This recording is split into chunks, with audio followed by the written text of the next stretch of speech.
صلی وسلم وبارک علیہ صلی علیہ دائما صلی علیہ سرمدا صلاۃ و سلاما علیک یا رسول اللہ صلی اللہ تعالی علیہ وسلم۔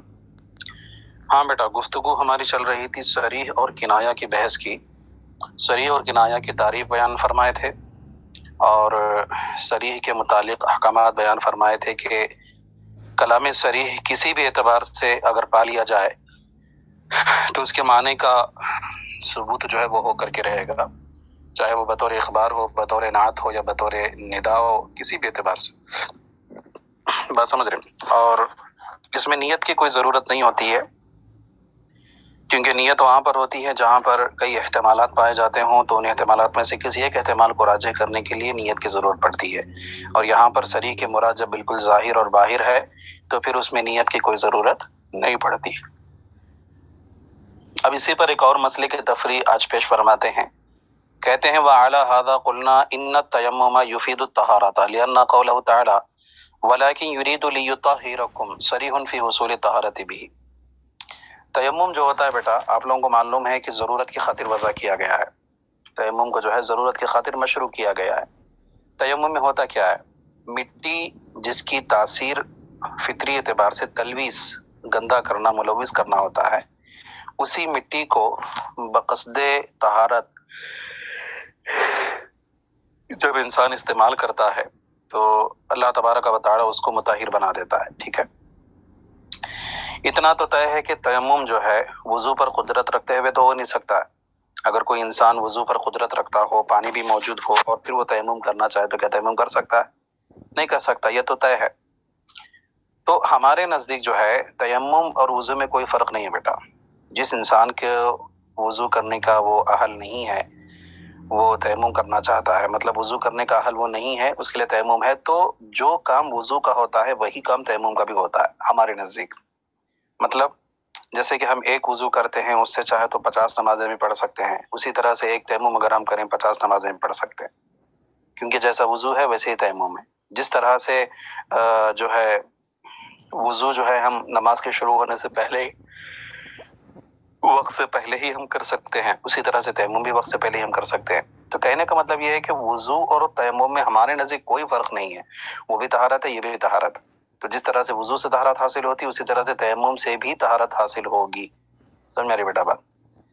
کیوں؟ وجہ کیا ہے، دلیل کیا ہے اس کی؟ تو وجہ یہ ہے کہ آیت تیمم میں رب قدیر نے جو ارشاد فرمایا ہے فَتَيَمَّمُوا صَعِيدًا طَيِّبًا فَامْسَحُوا کیا ہے وہ پوری آیت کریمہ جو لمبی ہے بیٹا، آدھے پونے صفحے کی آیت کریمہ ہے، اس آیت کریمہ کے آخر میں اللہ نے فرمایا کہ وَلَكِنْ يُرِيدُ لِيُطَهِّرَكُمْ۔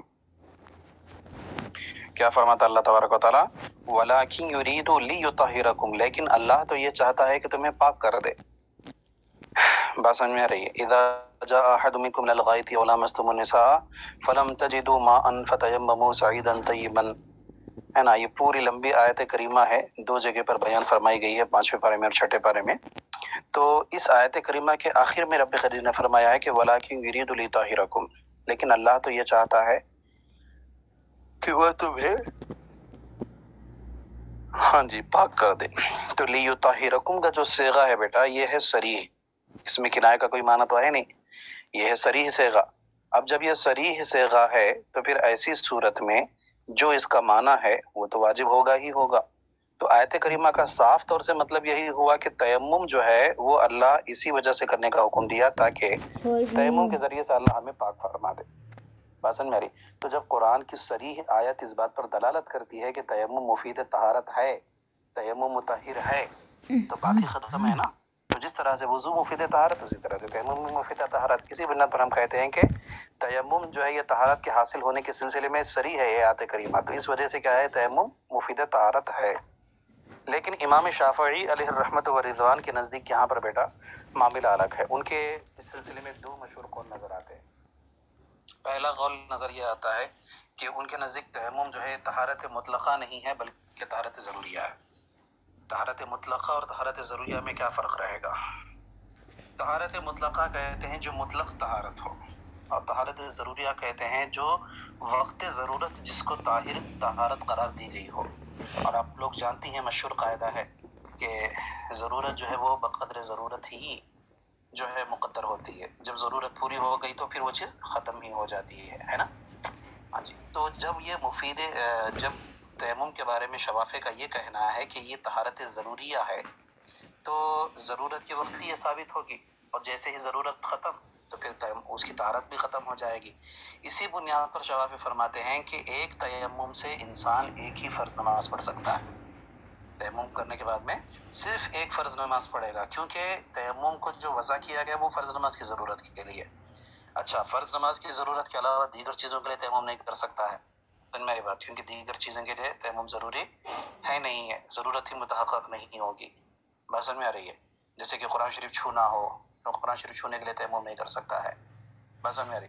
تو بہرحال ان کے نزدیک کیا ہے، ضرورت کے مقدر، ضرورت کے بقدر ہی جو ہے تیمم ثابت. جب ایک نماز اس نے ادا کر لی تو پھر تیمم کی طہارت بھی ختم ہو گئی. یہی وجہ ہے کہ وہ فرماتے ہیں کہ ایک تیمم سے صرف ایک فرض نماز پڑھ سکتا ہے. سمجھ میری بات؟ ہاں، نوافل پڑھ سکتا ہے جتنے چاہے اتنے، لیکن فرض نماز ایک ہی پڑھے گا. جیسے ایک نماز پڑھا تیمم کا معاملہ ختم. اب دوسری فرض نماز اگر ادا کرنا چاہتا ہے تو دوسرا تیمم کرنا پڑے گا، کیونکہ تیمم کیا ہے، طہارت ضروریہ ہے. تو پہلا قول ان کا یہ ہوا. دوسرا قول ان کا یہ ہوا کہ تیمم طہارت ہے ہی نہیں بلکہ وہ ساتر حدث ہے. تیمم کیا ہے؟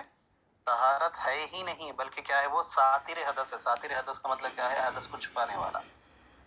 مطلب تیمم کے ذریعے سے انسان کا جو حدث ہے نا، معنوی نجاست جو ہے، وہ نجاست زائل نہیں ہوتی ہے، وہ بس اس کے اوپر کور کر دیتا ہے، اس طرح اس کے اوپر ایک ڈھک دیتا ہے اس کو. جیسے کہ ہم کپڑا پہن لیتے ہیں تو ہمارا بدن چھپ جاتا ہے، ساکس پہن لیتے ہیں پیر چھپ جاتے ہیں، دستانے پہن لیتے ہیں ہاتھ چھپ جاتے ہیں، ہے نا. اسی طرح سے تیمم جو ہے یہ ساتر حدث ہے. جو حدث ہوتا ہے ہمارے اعضاء پر، جو حدث وضو کے ذریعے سے دور ہوتا ہے، وہ حدث کے اوپر یہ پردہ چڑھا دیتا ہے، چھپا دیتا ہے اس کو. سن میری بات. دلیل اس کی یہ دیتے ہیں کہ دیکھیے یہی تو وجہ ہے کہ جب پانی دیکھ لیتا ہے انسان تو تیمم ٹوٹ جاتا ہے. حالانکہ پانی کا دیکھنا جو ہے یہ نواقض وضو میں سے تو ہے نہیں نا. پانی کا دیکھ لینا جو ہے یہ نواقض وضو میں تو ہے نہیں. اس کے باوجود پانی کو دیکھنے سے وضو کا تیمم کا ٹوٹ جانا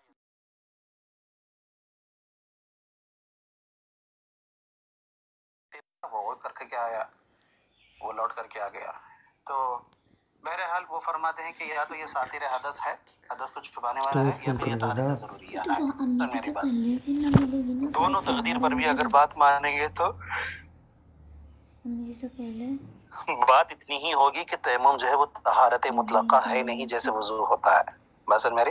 اور ہماری دلیل یہ ہے کہ ایک تو یہ آیت کریمہ ہو گئی صریح، دوسری کیا ہے، تیمم جو ہے یہ وضو کا خلیفہ ہے، اور جو اصل کا حکم ہوتا ہے وہی خلیفہ کا بھی حکم ہوتا ہے، مشہور قاعدہ ہے. بس میری. اور تیمم وہیں پایا جائے گا جہاں پر اصل نہیں ہوگا، اور جیسے ہی اصل آئے گا تو تیمم خود بخود ختم ہو جائے گا. بس میری. کیونکہ جب اصل آتا ہے تو پھر خلیفے کا کام نہیں رہتا ہے. خلیفہ تو اسی وقت خلافت کرے گا نا، نیابت کرے گا جب اصل نہیں رہے گا. سمجھ میں آ گئی بات؟ بہرحال یہ سارے بحث دیکھیے فرماتے ہیں وعلی ھذا قلنا، اسی بنیاد پر ہم نے کہا، کس بنیاد پر، کہ لفظ صریح جو ہوتا ہے وہ ظاہر المراد ہوتا ہے، اس میں نیت کی کوئی ضرورت نہیں ہوتی ہے، اور وہ جب لفظ صحیح کے ذریعے سے کوئی حکم ثابت ہوتا ہے تو فوراً ثابت ہو جاتا ہے. کہتے اسی بنیاد پر ہم نے کہا کہ ان تیمم یفید الطہارۃ، تیمم جو ہے وہ مفید طہارت ہوتا ہے، طہارت کا افادہ کرنے والا ہوتا ہے. کیوں؟ کہتے ہیں لأن قولہ تعالی ولکن یرید لیطہرکم صریح فی حصول الطہارۃ بہ. کہتے اس لیے کہ اللہ تبارک و تعالیٰ کا فرمان وَلَكِنْ يُرِيدُ لِيُطَهِّرَكُمْ، یہ اس تیمم کے ذریعے سے بھی میں حاضر میں لوٹے گی تیمم کی طرف. کہتے اس تیمم کے ذریعے سے طہارت کے حاصل ہونے کے سلسلے میں صریح ہے. سمجھ میں آ رہی بات؟ کہتے ولی شافعی علیہ الرحمۃ فیہ قولان، اور امام شافعی علیہ الرحمہ کے سلسلے میں دو قول ہیں. احدہما انہ طہارۃ ضروریہ، پہلا قول یہ ہے کہ وہ تیمم جو ہے طہارت ضروریہ ہے، طہارت مطلقہ ہے نہیں. بات سمجھ میں آ رہی ہے؟ اور دوسرا قول ہے کہ انہ لیس بطہارۃ بل هو ساتر للحدث، کہ وہ تیمم جو ہے وہ طہارت ہے ہی نہیں بلکہ وہ ساتر ہے. ٹھیک ہے. اب یہ اختلاف ہو گیا. اب اسی اختلاف کے زمرے سے، اسی اختلاف کے بنیاد پر جو ہے کئی احکامات متفرع ہوں گے بیٹا ہمارے اور ان کے مذہب پر. کہتے ہیں والا هذا يخرج المسائل على مذهبين من جوازه قبل الوقت واداء الفرضين بتيمم واحد. کہتے ہیں اسی اصل پر جو ہے، اسی اختلاف پر دونوں مذہب پر مسائل کی تخریج کی جائے گی. اب وہ مسائل کی تخریج کیا کیا ہے تو کہتے ہیں من جوازه قبل الوقت، جیسے کہ وقت سے پہلے تیمم کا جائز ہو جانا ہمارے نزدیک جائز ہے، کیونکہ وہ طہارت مطلقہ ہے. جیسے انسان وقت سے پہلے وضو کر کے بیٹھ سکتا ہے نماز کا وقت شروع ہونے سے پہلے، اسی طرح سے تیمم بھی کر سکتا ہے. لیکن ان کے نزدیک نہیں کر سکتا، کیونکہ جب تک نماز کا وقت نہیں آیا تب تک ضرورت محقق نہیں ہوئی نا بیٹا. ضرورت کا تحقق کب ہوگا؟ جب نماز کا وقت ہوگا تب. ابھی تک تو وقت ہوا ہی نہیں ہے تو پھر ضرورت کہاں سے متحقق ہوئی؟ تو ان کے نزدیک وقت سے پہلے تیمم نہیں کر سکتا. اسی طرح سے ایک تیمم سے 2 فرضوں کا ادا کرنا، 2 یا 2 سے زائد فرضوں کا، ہمارے نزدیک ادا کر سکتا ہے. بالکل ویسے ہی جیسے ایک وضو سے کئی فرضوں کو نمازوں کو ادا کر سکتا ہے. لیکن ان کے نزدیک نہیں، کیونکہ تیمم طہارت ضروریہ ہے اور ضرورت بقدر ضرورت ہی ہوگی. ایک فرض نماز ادا کر لیے، ضرورت پوری ہو گئی، اب جو ہے اسی تیمم سے دوسری فرض نماز نہیں پڑھ سکتا ہے. تو کہتے ہیں تیمم کا جائز ہونا وقت سے پہلے ہمارے نزدیک جائز ہے، ان کے نزدیک جائز نہیں ہے. وَأَدَاءِ الْفَرْضَيْنِ بِتَيَمُّمٍ وَاحِدٍ، اور ایک ہی تیمم سے 2 فرضوں کا ادا کر لینا ہمارے نزدیک جائز، ان کے نزدیک ناجائز. وَإِمَامَةِ الْمُتَيَمِّمِ لِلْمُتَوَضِّئِينَ، مان لو کہ وضو کرنے والے جو ہیں وہ مقتدی بن گئے ہیں اور تیمم کرنے والا امام ہے، ہمارے نزدیک کوئی حرج نہیں، ہو جائے گی نماز. کیوں؟ کیونکہ وضو اور تیمم دونوں برابر ہے، طہارت مطلقہ ہیں.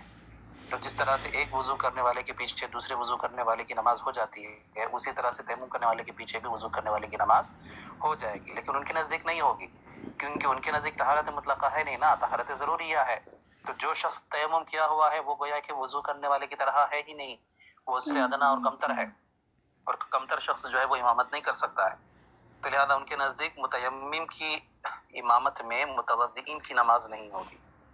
وہی کہہ رہے وہ امامت المتیمم للمتوضئین، متیمم کا متوضئین کی امامت کا صحیح ہونا ہمارے نزدیک صحیح ہے، ان کے نزدیک صحیح نہیں ہے. اسی طرح سے کہتے وہ جوازہ بدون خوف تلف النفس او العزو بالوضو، ہمارے نزدیک اگر وضو کرنے سے تکلیف ہوتی ہے، بیماری بڑھنے کا قوی اندیشہ ہے، تو تیمم کرنے کی اجازت ہے نا. لیکن ان کے نزدیک ضرورت کا تحقق جب تک نہیں ہوگا تب تک وضو کو چھوڑ نہیں سکتا ہے. اور ضرورت کب ہوگی؟ جب اعضاء شل ہو جائیں، جب اعضاء بیکار ہو جائے، یا انسان اتنی ٹھنڈک پڑے گی اگر وضو کرے گا تو مر جائے گا. بات سمجھ میں رہی ہے؟ تو یہ خوف حد سے زیادہ رہے گا تبھی ان کے نزدیک تیمم جائز ہو سکتا ہے. ہمارے نزدیک اتنا خوف ہونے کی کوئی ضرورت نہیں ہے. ہاں کبھی اندیشہ ہے کہ بھئی اگر ہم وضو کریں گے تو ہم کو زیادہ تکلیف، ہماری طبیعت بگڑ جائے گی، تو بھی ہمارے نزدیک کیا ہے تیمم کر سکتا ہے. لیکن ان کے نزدیک نہیں. کیوں؟ ان کے نزدیک ضرورت کا تحقق ہونا ہے نا، طہارت ضروریہ ہے، اور ضرورت کب متحقق ہوگی؟ صرف اندیشے سے ضرورت تھوڑی متحقق ہوتی ہے. اندیشے سے، صرف خوف سے، اندیشے سے کیا ہے ضرورت متحقق نہیں ہوتی. جب تک کہ اعضاء جو ہے تلف نہ ہو جائیں، اعضاء ختم نہ ہو جائیں، اعضاء جو ہے اکڑ نہ جائیں. سمجھ میں آ رہی بات؟ تو اس وقت تک ان کے نزدیک تیمم کرنا جائز نہیں بیماری کی وجہ سے. وہی کہہ رہے جوازہ بدون خوف تلف النفس او العزو بالوضو، کہتے ہیں اور تیمم کا جائز ہو جانا وضو کے ذریعے سے عضو یا جان کے تلف ہونے کے خوف کے علاوہ سے ہمارے نزدیک جائز ہے.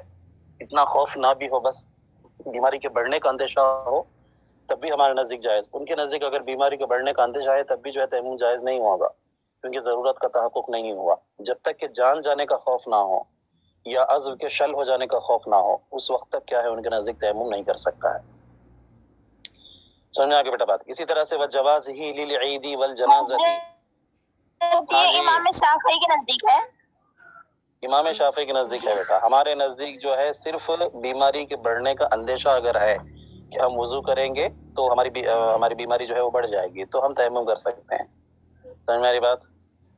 ہاں. اسی طرح سے تیمم کا جائز ہو جانا عید کی نماز کے لیے اور جنازے کے لیے. اگر آپ عید کی نماز کے لیے پہنچی، آپ کو خوف ہے کہ اگر میں وضو کرتے بیٹھوں گا تو عید کی نماز ختم ہو جائے گی یا جنازے کی نماز ختم ہو جائے گی، تو ہمارے نزدیک حکم یہ ہے کہ تیمم کر لے اور عید کی نماز اور جنازے کی نماز میں شریک ہو جائے. لیکن ان کے نزدیک نہیں. ان کے نزدیک وجہ کیا ہے بیٹا؟ تیمم دیکھو ہمارے نزدیک اور ان کے نزدیک ایک فرق عید اور جنازے میں یہ ہوتا ہے کہ ہمارے نزدیک عید کی نماز جماعت ہی کے ساتھ ہوگی اور الگ سے اس کو نہیں پڑھ سکتا ہے. جماعت چھوٹ گئی تو الگ سے اس کو نہیں پڑھ سکتا ہے. اور اسی طرح سے جنازے کی نماز اگر چھوٹ گئی تو الگ سے ہم نہیں پڑھ سکتے، اس کو جماعت کے ساتھ ہی ہوگی، اور ایک بار ادا کر دی گئی تو ادا کر دی گئی، اس کے بعد دوبارہ نہیں ہو سکتی ہے. لیکن ان کے نزدیک ایسا معاملہ نہیں ہے. شافعی کے نزدیک عید کی نماز بھی وہ بعد میں قضا پڑھ سکتے ہیں اور جنازے کی نماز بھی بعد میں تنہا تنہا فرداً پڑھ سکتے ہیں. تو جب بعد میں پڑھ سکتے ہیں تو پھر ضرورت کا تحقق نہیں ہوا نا، کیونکہ اگر وضو کرے گا، وضو کرنے تک عید کی نماز مان لو ختم ہو گئی یا جنازے کی نماز ختم ہو گئی تو بعد میں بھی تو پڑھ سکتا ہے جنازہ عید وغیرہ. تو اس وجہ سے ان کے نزدیک تیمم کرنے کی اجازت نہیں ہے. لیکن ہمارے نزدیک کیونکہ ان کا خلیفہ نہیں ہے، ان کے بعد ان کی نماز نہیں ہو سکتی ہے، تو اسی وجہ سے وقت کو بچانے کے لیے کیا ہے، تیمم کی اجازت ہے. تو اسی کو کہتے ہیں کہ عید کے لیے اور جنازے کے لیے تیمم کا جائز ہو جانا، یہ ہمارے نزدیک ہے، ان کے نزدیک نہیں ہے. اسی طرح سے کہتے ہیں جوازہ بنیت الطہارت، ہمارے نزدیک محض طہارت کی نیت اگر کرے گا تو تیمم ہو جائے گا. تیمم کرنے میں جو نیت ضروری ہے، اس نیت میں اگر ہم صرف طہارت کی نیت کرتے ہیں کہ ہم طاہر ہونے کے لیے، طہارت حاصل کرنے کے لیے ہم تیمم کر رہے ہیں، تو اتنی نیت کافی ہوگی. لیکن شوافی کے نزدیک نہیں ہوگی، کیونکہ شوافی کے نزدیک ضرورت جو ہے وہ فرض نماز کے لیے ہے، تو اس نیت یہ کرنی پڑے گی کہ میں فرض نماز ادا کرنے کے لیے تیمم کر رہا ہوں. بات سمجھ میں آ رہی ہے؟ نماز کو مباح کرنے کے لیے میں تیمم کر رہا ہوں، اس طرح سے نیت کرنا پڑے گا. مطلقاً صرف طہارت کی نیت کرے گا تو تیمم ان کے نزدیک نہیں ہوگا بیٹا. تو وہی کہہ رہے وجوازہ بنیت الطہارت، اور تیمم کا صرف طہارت کی نیت سے جائز ہو جانا، یہ ہمارے نزدیک جائز ہے، ان کے نزدیک ناجائز. بات سمجھ میں آ گئی جی آپا جان لوگ؟ ہاں جی. بس یہاں سے جو ہے بیٹا اس کا بیان ہے کنایا کا، انشاءاللہ اس کو ہم کل پڑھیں گے. فی الحال یہ صدیح کا بیان، مثالیں، تعریفات وغیرہ سب اچھی طرح سے آپ لوگ یاد کر لیجیے، ٹھیک ہے؟ امید کرتا ہوں کہ سبق آپ لوگوں کو سمجھ میں آیا ہوگا. ٹھیک ہے بیٹا، دعاؤں میں یاد رکھیں. وصلی اللہ تعالی علی خیر خلقہ ونور عرشہ سیدنا و مولانا محمد و آلہ و صحبہ اجمعین. السلام علیکم ورحمۃ اللہ.